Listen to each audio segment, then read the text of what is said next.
आज तो इस कंजूस सेठ से सारा सच निकलवा कर ही रहूंगा। सच जानना ही होगा। अगर आज मैंने वो सच बता दिया तो इस गांव की शांति हमेशा के लिए खत्म हो जाएगी। तुम इतने बड़े जमींदार के बेटे हो, फिर तुम इतने बड़े जमींदार के बेटे होकर ऐसे फ्री में काम क्यों करते हो भाई? हाँ, लेकिन मेरी एक ऐसी मजबूरी है जिसकी वजह से मुझे मुखिया के ठेले पर फ्री में काम करना पड़ता है। ऐसी भी क्या मजबूरी है भैया? छोटे से कस्बे में एक गांव बसा हुआ था। नाम था शांति नगर। इस गांव के नाम की तरह ही वहां के लोग भी बहुत शांत व्यवहार के थे। ज्यादातर नौजवान पढ़ाई करने के लिए शहर चले गए थे और जो बचे खुचे गरीब घरों के लड़के थे वे खेती करके, मजदूरी करके या कोई ठेला लगाकर अपने परिवार का गुजारा करते थे। इसी गांव के बीचों बीच जमींदार का घर था। उस घर में जमींदार, उसकी पत्नी सरलावती और उनके 2 बेटे रहते थे, बड़ा बेटा रघु और छोटा बेटा रामलाल।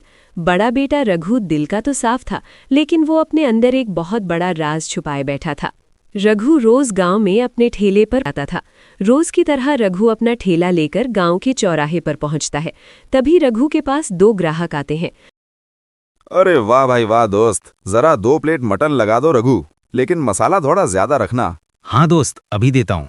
दोनों ग्राहक मजे से गर्मा गर्म मटन खाने लगते हैं। अच्छा रघु, एक बात बताओ। हाँ पूछो, क्या पूछना है? अरे रघु, तुम इतने बड़े जमींदार के बेटे हो, तुम्हारे पिता के पास इतना पैसा है, फिर भी तुम ये मटन का ठेला क्यों लगाते हो? और वो ठेला भी तुम्हारा खुद का नहीं बल्कि मुखिया का है। सारी कमाई तो मुखिया ले जाता होगा। फिर तुम इतने बड़े जमींदार के बेटे होकर ऐसे फ्री में काम क्यों करते हो भाई? हाँ, तुमने सही कहा। मुझे तो इस ठेले से 1 रुपए भी नहीं मिलता, लेकिन मेरी एक ऐसी मजबूरी है जिसकी वजह से मुझे मुखिया के ठेले पर फ्री में काम करना पड़ता है। ऐसी भी क्या मजबूरी है भैया? वो मैं अभी नहीं बता सकता, लेकिन जब तुम्हें पता चलेगा तो तुम हैरान रह जाओगे। रघु की बात सुनकर दोनों ग्राहक हैरान रह जाते हैं। रघु अभी ग्राहकों को मटन परोस ही रहा था कि तभी गांव का मुखिया उसके पास आता है। क्यों रघु, कितनी कमाई हुई आज की? हाँ सेठ, 300 रुपए हो गए हैं।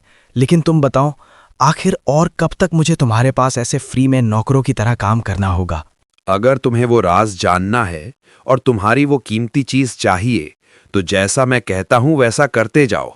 इतना कहकर मुखिया हंसते हुए वहां से चला जाता है। हे भगवान, कब मुझे वो राज पता चलेगा और मेरी वो कीमती चीज वापस मिलेगी? उसके बाद ही मैं इसके ठेले पर फ्री में काम करना बंद कर सकूंगा। रघु भी शाम तक अपना काम करके अपने घर की ओर चल पड़ता है, लेकिन उसे नहीं पता था कि अभी एक और मुसीबत उसका इंतजार कर रही है। आ गए तुम बेवकूफ। क्या हुआ पिताजी, आप ऐसे चिल्ला क्यों रहे हैं?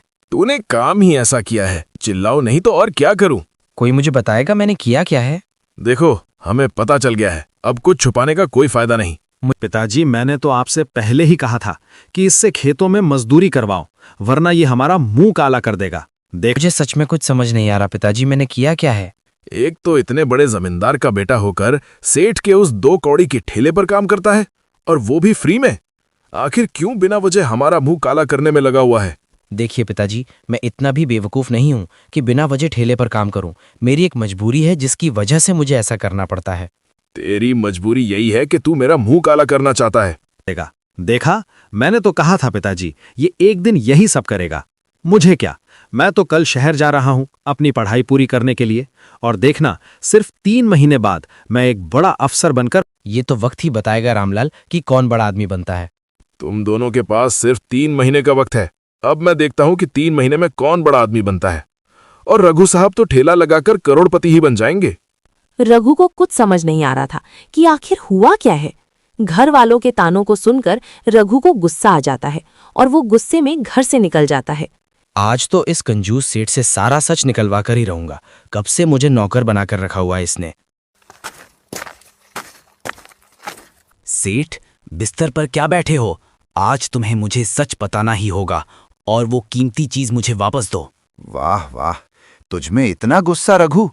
ठीक है, बताता हूं। अगर तुझे सच ही जानना है तो मैं आज तुझे वो राज बता दूंगा। तो बताओ अभी। हमारे ही गांव में शंकर नाम का एक बूढ़ा आदमी है। उससे जाकर कहना कि तुझे 20 साल पुराने मेले के कांड के बारे में जानना है। बस इतना कह देना और वो तुझे तेरा राज बता देगा। रघु हूं काका। तू यहाँ क्यों आया है? काका, मुझे आपसे एक बात पूछनी है। मुझे 20 साल पुराने मेले के कांड के बारे में जानना है। ये बात अब क्यों जानने चाहता है तू? क्योंकि वो मेरी जिंदगी से जुड़ी है काका। आज नहीं तो कभी नहीं, मुझे सच जानना ही होगा। अगर आज मैंने वो सच बता दिया तो इस गांव की शांति हमेशा के लिए खत्म हो जाएगी और तेरी जिंदगी भी कभी पहले जैसी नहीं रहेगी। 20 साल पहले शांति नगर में जो मेला लगा था वो साधारण मेला नहीं था रघु। उस रात गांव की किस्मत बदल गई थी। काका, साफ साफ बताइए, मेरे साथ क्या रिश्ता है उस मेले का? उस मेले में एक औरत आई थी, गोद में एक बच्चा था। आधी रात को मेला खत्म होने से पहले ही वो औरत चीखती हुई भीड़ में गुम हो गई। अगले दिन गांव के बाहर तालाब के पास उसका खून से सना दुपट्टा मिला, लेकिन औरत कभी नहीं मिली। और बच्चा जिंदा था, लेकिन उस रात किसी ने उसे चुरा लिया। काका, आप ये सब मुझे क्यों बता रहे हैं? क्योंकि वो बच्चा तू ही था रघु। नहीं, ये मुमकिन नहीं है। और उस बच्चे के साथ एक चीज भी गायब हुई थी, एक चांदी की छोटी सी तावीज जिसमें लाल धागा बंधा था। वही तावीज जिस पर पूरे सच की चाबी टिकी है। और वो तावीज आज भी उसी इंसान के पास है जिसने उस बच्चे को चुराया था। वो कौन है काका? वो इंसान वही है जिसे तू रोज सेठ कहकर बुलाता है। रघु भारी कदमों से सेठ के घर की तरफ बढ़ा। हर कदम के साथ उसके भीतर दबा हुआ गुस्सा और सच्चाई और मजबूत होती जा रही थी। अरे, तू इस वक्त यहां? अब नाटक बंद करो, मुझे सब पता चल चुका है। शंकर काका ने सब बता दिया, मेला, बच्चा और वो ताबीज। बुढ़िया की बातें सुनकर आ गया, वो पागल है रघु। सेठ के चेहरे का रंग उड़ गया। कुछ पल के लिए उसकी जबान लड़खड़ा गई, फिर वो जबरदस्ती हंस पड़ा। पागल मैं था जो इतने सालों तक तुम्हारे इशारों पे नाचता रहा। मेरी ताबीज कहाँ है?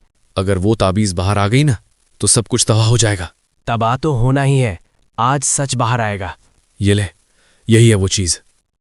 उसी पल दरवाजे पर किसी के पैरों की आहट हुई। आवाज जमींदार की थी। उसके पीछे रामलाल भी खड़ा था। ये सब क्या हो रहा है? मैं सब समझा दूंगा, अब सब सच्चाई सबके सामने आएगी। रघु, ये ताबीज ये तेरे पास कैसे? क्योंकि ये मेरी पहचान है और आज सबको सच जानना ही होगा। मैं आपका बेटा नहीं हूं। मैंने गुनाह किया है। 20 साल पहले उस मेले की रात मैं लालच में अंधा हो गया था। बच्चे के गले में ये ताबीज देखा, सोचा अमीर घराने का होगा। बच्चे को उठा लिया और उसे जमींदार के घर छोड़ दिया। आपका असली बेटा उसी रात मेले में खो गया था, उसे कभी ढूंढ नहीं पाया। कमरे में सन्नाटा छा गया और अब शांतिनगर का सबसे बड़ा राज खुलने वाला था। रघु ने पहली बार बिना झुके, बिना डरे अपने पिता की आंखों में देखा। सेठ जमीन पर बैठ गया। उसका घमंड टूट चुका था। रघु की आंखों से आंसू बह निकले। तू मेरा खून है रामलाल, और रघु भी मेरा ही बेटा है। खून से नहीं, कर्म से। मैंने कभी दौलत नहीं मांगी, बस सच और अपनी पहचान चाहता था। आज से तू किसी का नौकर नहीं, ये घर तेरा भी है और उस सेठ को अब कानून सजा देगा। सेठ को बाहर ले जाया गया। गांव में सुबह होते होते सबको सच पता चल चुका था। चौराहे पर वही ठेला खड़ा था, लेकिन आज उस पर लिखा था रघु, मेहनत और सच का स्वाद। और रघु अब सिर्फ मटन बेचने वाला नहीं था, वो अपनी पहचान वापस पा चुका था।